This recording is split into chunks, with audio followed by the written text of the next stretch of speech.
দেখো অবস্থায় বালুর ভিতরে মালিক আমাকে একা একা রেখে গেল। এই মেয়ে, এই তুমি আমাকে হাতে তুলে নিলে কেন? ও বাবা গো, কত বড় হা করছে দেখো, মনে হয় পুরো তরমুজটা একবারে গিলে খেয়ে ফেলবে।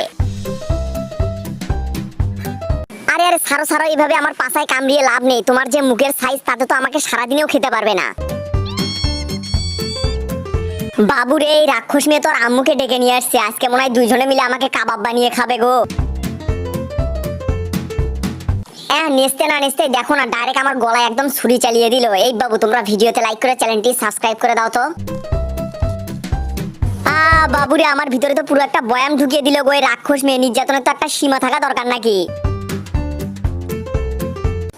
দেখো না কত ধরনের বুদ্ধি বার করছে। আমাকে সোজাভাবে কেটে খেলে হতো না, চাকার মতো একদম গোল বানিয়ে ফেললো।